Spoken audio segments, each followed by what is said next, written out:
Welcome to the Dinner with Dan. You had dinner with the CEO of Twitch. Running with the Bulls, man. It went really, really well. It went really unexpected. I didn't know what to expect. It got to a point where halfway through the dinner, we were just talking about anything and everything. And then he goes, all right. He's like, let's get down to business.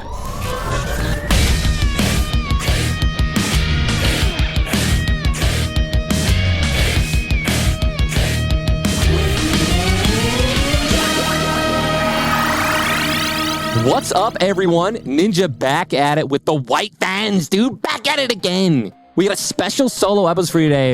And aren't they all special?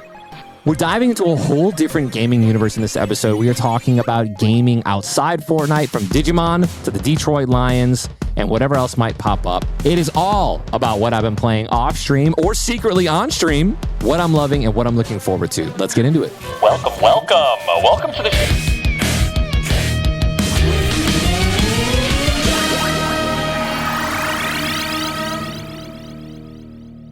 Tyler, you were just in LA. Yeah. While you were here, Epic had a ton of layoffs. Oof. 16% of employees, which is, I think the math is 1,000. Don't quote me on it. But we're laid off, which is a big number. And a lot of people that we work with on a day-to-day got laid off, unfortunately. Yeah, that was absolutely nuts. The Epic's layoffs. And, people think Epic. Everyone obviously thinks Fortnite. There are, I don't want to say hundreds, but there are plenty of studios within Epic. So lots of different studios are affected by this. Lots of different games are affected by this. Pour one out to my homie, Craig Looney, who, whenever I saw Looney, I immediately, I thought of Fortnite, I thought of Epic. So, but him along with, hundreds of other people's, crazy to think about. But I mean, I mentioned this the other day on stream. Not a lot of companies, when they do layoffs like this, especially since, I talked with my chat about this. I did a little bit of research on this. Not a lot of companies offer 6 months severance. And I think they got it paid in full, immediately. So I'm just hoping that all of these people who are affected by this, you worked for an incredible company, and I'm sure that you guys would get glowing recommendation letters to find jobs in the future. I'm sure, and I hope that everything is going to go well. And I still do think a lot of people are thinking, oh no, Fortnite's going downhill. Truly, people were like, honestly, oh, this is the end of Fortnite. And again, it's not. This isn't just Fortnite, right? This is companies all throughout Epic. Literally to counter this, which actually almost kind of a little fucked up when you think about this. But I think almost simultaneously when this was happening, they just announced that they paid out over 120 million, maybe even more. That number might actually be more. We might have to fact check that. But it's 120 million dollars of payouts for Fortnite Creative have just actually gone out too. So I've been saying this for a long time. This is kind of off topic, but UEFN, guys, Unreal Engine, Fortnite, Creative 2.0. If you guys don't know how to code, if you guys don't know how to create games, get in there, mess around with it, because this thing is going to be around for a long time. It's only going to get better. It's only going to get more complicated, more diverse, more intricate. And the money is only going to get larger for you just to make money within Fortnite. There have been incredible maps that people have made. And it's literally changing lives for people out there. So I always laugh. I'm laughing at everyone that's talking shit about Fortnite. Truly, to be so naive to not only just not play Fortnite because you think it's a kid's game or you think it's washed up or whatever the case may be, but to rip yourself away from the opportunity of making hundreds of thousands to millions of dollars within Fortnite Creative, with all the new projects and all the new funding that they're doing, it's a little crazy to me. So if you guys don't know about it and you're hearing it just from me for the first time, look into it, get crazy, get creative, and just mess around. Go into the world of Fortnite. Just get familiar with it because it can be life-changing. You can make life-changing money. All it takes is one map to pop off and your life can be changed forever. Pretty crazy. Hashtag not an ad, believe it or not, also. But use code Ninja in the item shop. But use code Ninja in the item shop. Come on, let's get it. Yes. Do I have to say that, or does it? I don't know. Hashtag ad is a thing that we have to say. Unfortunately, when we're plugging our code, it was something that they had to add years later. But good old FTC guidelines, we love them. We love them, dude. I'm pretty sure we could thank the Kardashians for that, by the way. Literally, because they would be wearing or promoting on their Instagram. This is like, 5+ years ago, et cetera, like, $10 makeup, as if that's what they were putting on. And probably making millions and millions of dollars, and not telling people that it was paid. So that kind of ruined it for the rest of us, but also it makes perfect sense. Everyone, your audience should know. I mean, you're an influencer. Your audience should know if you are being paid to influence others with certain products, etc., and things like that. We're going AFK with Ninja. What's he gonna say? While you were in LA this past week, I learned deeply about your Digimon addiction. How's your stock market going? Because now it's like a daily thing for me. I just asked you how you're doing, so I just have to. Oh man! First of all, for anybody who's listening, he bought stock, quote unquote, in this game. Yeah, and just went in on one. Just split it around. That's what I told. I was like, split it around. Why are you just going in on one? So, fun fact. So, there are 5 things once you fully upgraded the stock market in this game, which I've done, and it can't get any better. I have 5 things that I can invest in. I've invested in all 5 of them now, by the way. I shit you not, for a week straight in game, I have not a single one of them is on the up. I'm down in all of them. And I'm waiting. I keep buying the dip, dude. And I'm waiting for it to pop off, man. And it's just not. And it's very frustrating. And I'm sitting, and it's like the best way to make a quick buck. So, maybe someday, but right now I'm kind of getting shafted. But dude, this game, for those of you guys out there, I've been preaching this game for a very long time, but for the last week, I can't stop talking about it because it is so fun. It's Digimon World New Order. It is on Steam. It is on Switch as well. And if any of you guys or girls out there that have played the very first Digimon World that came out on the PlayStation 1, you raise one Digimon. Everyone in the city has amnesia.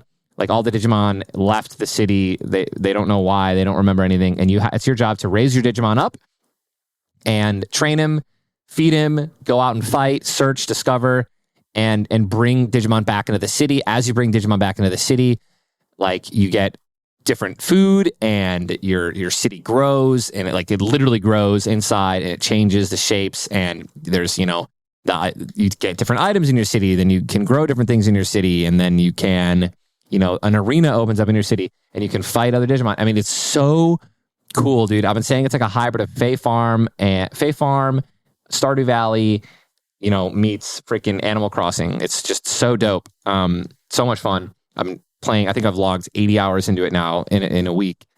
It's just it's been my passion, a little bit of a passion game for me.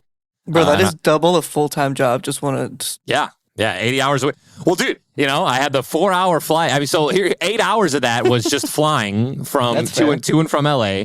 And then, I'm on LA time, so I'm up at 5 a.m. because it's 7 a.m. here in Florida. So I didn't have to do anything until 9 or 10. So I have 4 hours right then and there, both 2 days in a row, where I'm just playing Digimon. So that's another 8 hours of killing time. So there's 16. And dude, time is flying by. Game is so fun. It's comedy. I thought I was really addicted to video games, and I met you and started working for you, and I was like, there's not a single person that I know. This man is itching for a plug or a charger. He's like, Andre, can you find me a plug so I can charge my Steam Deck? Dude, listen, so I can play as soon as... Yeah, some people think, man, what does Digi do off stream, bro? I game. Yeah. I literally game. I'm on my laptop. I'm on my Switch, dude. If I'm not gaming, I'm thinking about it. So he will get off stream while sitting on the couch just shooting the shit, and he will rip out a laptop or a Steam Deck while Jess is on the couch playing some game. It is comedy every time. I love it, man. AFK with Ninja.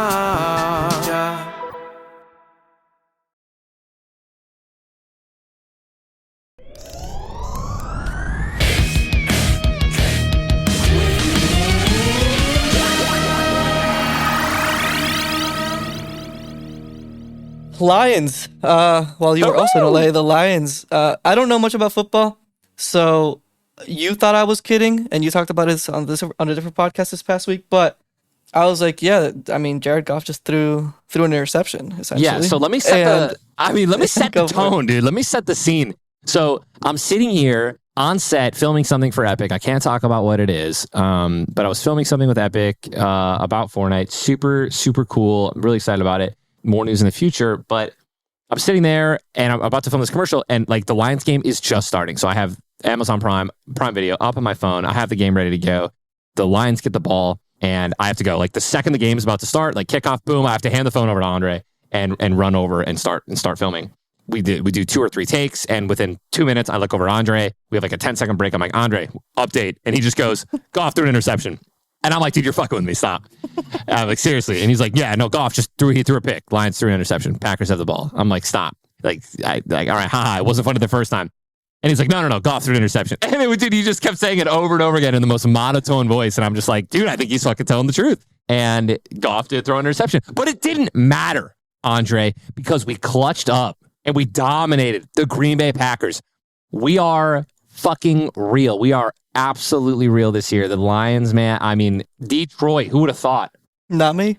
I did. I knew it. I predicted every single win. I honestly thought we were going to beat the Seahawks as well. Very unfortunate that we lost that game. But again, the Seahawks are looking great, and they just absolutely embarrassed the Giants in a horrifying Daniel Jones fashion. Any Giants fans out there, or Jets fans for that matter as well, but mainly the Giants fans, guys, I mean, you're going to need to figure it out. I feel so bad for you guys. I want you to know I'm putting my energy out there for you. Danny Dimes, Daniel Jones, maybe bench him. See if it gets better. It probably won't, because your offensive line is weaker than wet tissue paper, because this man is just getting throttled. I'm surprised he even stayed on the field until the game ended.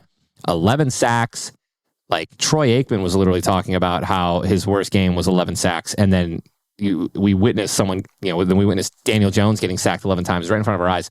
It looks terrible. 11 sacks looked like 20. That is just crazy to me. That is crazy to me. I'm surprised they didn't take him out. I have never in my life seen a head coach throw the tablet at their starting quarterback. I mean, this guy literally, after the 5th interception, God knows how many interceptions it was, just throws the tablet down on the bench while talking to Daniel Jones. I don't even want to, I've never seen that before. I don't know if you want to call that unprofessionalism, a next level amount of frustration. Like, who's at fault here, right? Is it the offensive coordinator? Is it Daniel Jones making terrible decisions, throwing bad balls? I'm still learning so much about the coaching side of things and stuff like that. I can't really touch on that. I can only speculate. And my opinion is, of course, a gamer. Take this as you will, but it's not looking good over there. It's almost looking worse than Chicago. Woof to Chicago Bears fans out there. Any Chicago fans, my heart is also out there for you guys. If you're new to football, if you're new to me, in my opinion of football, I love all teams. All I want is a good game. That's what I've always said. I always appreciate a little trash talk every once in a while, friendly trash talk going back and forth between teams. When the games are going on, that's fine. But at the end of the day, I don't want players to get hurt. I don't want teams to do bad. And the Bears, man. Bears, Giants, who else? The Bears, Giants, Jets right now. It's looking real roof.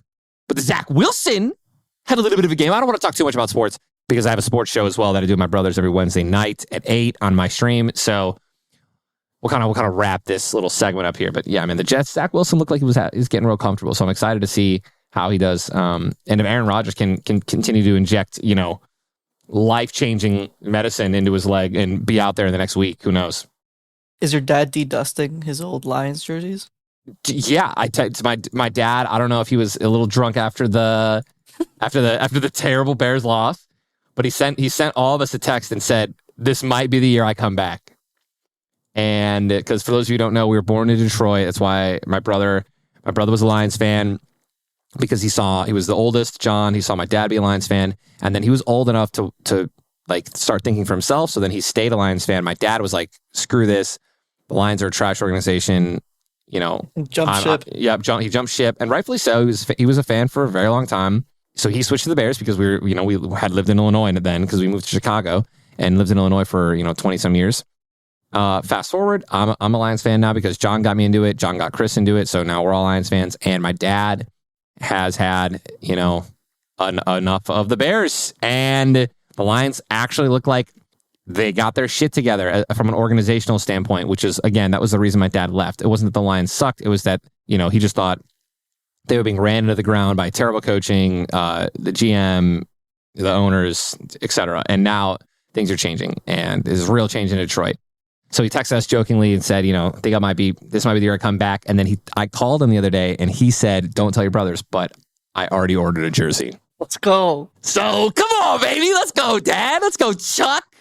Woo! I feel like I might just have to get a jersey. I feel like it's part of You have to, Andre. Come on. I would love to see you in a jersey. I would love to see you in a Lions jersey. You don't even have to, you don't even have to be a diehard, but and I'll say this to all the ladies out there trying to impress their boyfriends. It is impossible to look bad in Honolulu blue. It is impossible to look bad in Honolulu blue. It is one of the most beautiful jersey colors. So good. All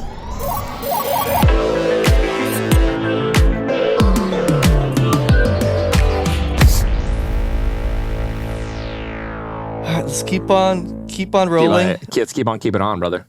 Dinner with Dan. You had dinner with the CEO of Twitch. I kind of knew it was going to go public. Surprised it didn't get as much. Jake Lucky didn't tweet it. Running with the Bulls, man.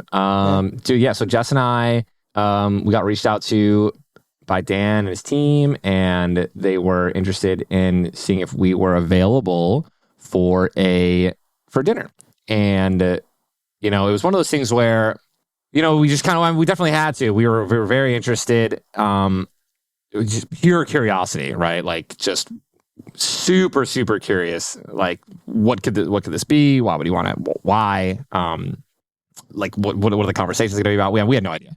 We were so excited about it. Again, what could this be, right? And it went really, really well. It went really unexpected. I didn't know what to expect. It got to a point where halfway through the dinner, we were just talking about anything and everything. And then he goes, all right. He's like, let's get down to business. And he said this, and it was very strange. I was not expecting it at all. But he's like, let's get down to business. Let's get down to brass tacks. He's like, we know why we're here. And he's like, let's talk about multicasting. And he said it just like that too. And I was so jacked when he said that. And I was like, yeah, absolutely. Let's fucking do this. So we started talking about multicasting, and I don't know how much I could talk about really on like a super in-depth level, but like I can say I'll speak vaguely enough for people to get the point. Like Dan Clancy is the person that you guys want running Twitch right now. I think from the dinner that I had with him, I think he gets it. I think he gets streaming. I think he gets Twitch. Like he's going out of his way. I mean, he's traveling around right now in a van, meeting with streamers and just having dinners with them and like talking to them. And he's going on people's streams. He's getting involved. He's like, and like people don't do that, right? Like you won't see the CEO of companies doing this in like any other, like that doesn't have, you know what I mean? It's very rare. I asked him, I was like, why are you doing this? And he's like, because that's what a Twitch CEO would do. And like that really resonated with me. Because that is what a Twitch, that's what Twitch was, dude. Like back in the day, Twitch was community. It's all it was, dude. Like you had Twitch staff in your stream all the time. Like everyone knew everybody. It felt like family. It felt like a real community. When he like kind of made that connection to me, I was like, oh my God, like absolutely. Like I totally get that. So I love what he's doing. I think that he's the right guy for the job right now. We talked about multicasting, and he made sense. And like, I think he has some plans, and I mean I'm just gonna leave it at time will tell. It went really well, great dinner, incredibly pleasantly surprised, and yeah, I'm very excited for the future of Twitch right now. Yeah, you were a little skeptical. I was incredibly skeptical. I was insanely skeptical. Before the dinner. Yeah, very interesting. I mean, the dinner changed. It changed my opinion in a lot of ways. Crazy what a dinner can do. It is. Go Dan. Pleasure to meet you, bud, if you listen to this. Last couple things on this one. NadeShot, as of recording this one, October 4th, announced he's having a baby girl. I know you guys knew from the wedding. Yep. People don't know. We knew. Yeah, Jess and I knew about this at the wedding. It was beautiful. It was so, I was so excited when they told us. I think NadeShot is going to be an incredible dad. And and believe me when I tell you guys this out there listening, like I've been to a lot of weddings. You can say, I don't think this is throwing shade whatsoever, but like I've heard their vows, NadeShot's vows, and truly like these two are so perfect and madly in love with one another. They are both so ready to have this daughter. I think that it's only fair, by the way. I don't know why, but I love that NadeShot's having a girl. I love it. And dude, I think NadeShot's going to be the freaking best girl dad ever. I'm so happy for them. They were madly in love with one another. They were the most beautiful vows I've ever heard at a wedding. Congratulations, you guys. Haley, Matt, I love you guys. Thank you for inviting Justin and I to your wedding. It was an absolute beautiful wedding. And congratulations. Were you playing or opening cases while listening to the vows? I was not opening cases while listening to the vows. I was not. But I did think about it. So, but no, I'm kidding. I didn't think about it. But we were opening cases at the wedding pretty much the entire time leading up to the wedding, which was very funny. It was actually by request. We were trying to get him. We were trying to hook him up with a freaking with a butterfly knife. We wanted to get him a butterfly knife. Our wedding gift to him legitimately was trying to open up a case in front of him. We had 3 Steam Decks just opening cases while we were all like having some drinks and just getting ready for the wedding. It was awesome. That is. Come on, bro. Like, is there any better gaming way to like? Come on, like the pure gaming wedding. I love it. It was also coming off the hype of like you were on stream, drunk opening cases for like 6 hours straight. Oh man, allegedly drunk. Kidding. Yeah, we haven't done one of those in quite some time. That's all right. Run it back. Yeah. Thank God there's a limit. That's what I'll say about that. Thank God there's a limit on how much you can spend on unless you're Timmy and Whips account. And you have 17 accounts on the ready, just like 1.5K on each. True. We're going AFK with Ninja.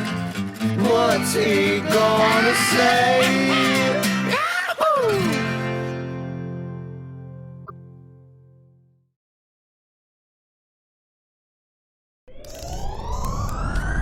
This is the AFK chat room. AFK chat room. AFK chat room. We're gonna read a review here real quick, and I'm gonna react to it, guys. So let's just freaking hop into it. Tyler NB. The title is "This is Amazing." 5-star review on Apple Podcast. I never expected that I would listen to a podcast because all of them are about old people talking about boring stuff. This is actually fire. It grabs my attention and I plan to listen to the end every single time. Hey, man, listen, dude. The check's in the mail. I appreciate the paid review. I'm kidding. Let's go, man. We love that, dude. I pride myself in, like, I just want this to be as natural and as fun as possible, drama-free. I want it to be a good time. I want people to know and learn more about me and more about the guests that we have. So whether it's a solo episode or a guest episode, like, that's my goal. I just want it to be fun. I want it to be light. And I want it to make people happier, right? Like, sometimes we'll talk about, some serious stuff, but the main focus is always going to be just trying to, like, lift people up, provide advice, and be happy. So I really appreciate that, man. Thank you. And I will absolutely do my best to continue to provide high-level quality shows and episodes for you guys out there. So thank you. Last question. Yep. From a fan. I guess his name's /God, but it doesn't spell that way. Anyways, did you ever want to quit making gaming content? That's a great question. You said Flash, right? Yeah. Yeah, Flash. Dude, that's a great question, man. I can say 100% without a shadow of a doubt, there has never been a moment in my entire life as a streamer and as a gamer and as a competitive player where I have wanted to stop gaming content. Hashtag not an ad. Like, I love it, dude. I love it. I love gaming so much. I love it. I mean, we even talk about it on the show, how much I love it. Like, when I'm not streaming, I am gaming. I'm thinking about gaming. I want to game. It's all I do. So yeah, man, no, dude, I will always be gaming. And whether or not I will be making content like forever, like, I think that's the question, right? How long will I continue to make content? I guess it's going to be a long time still, because I'm still falling in love with streaming, believe it or not. But yeah, man, gaming will always be a part of my life. So. And there you have it, folks. We've reached the end of another epic AFK with Ninja episode. If you've enjoyed the journey thus far, please consider leaving a rating, review, and hitting that follow button. We have a ton of incredible guests coming your way, and I want you to be the first to know when a new episode drops. Until next time, catch you soon. In the realm of dreams, Ninja mounts a dragon. They soar and count their blessings to get to the recording session.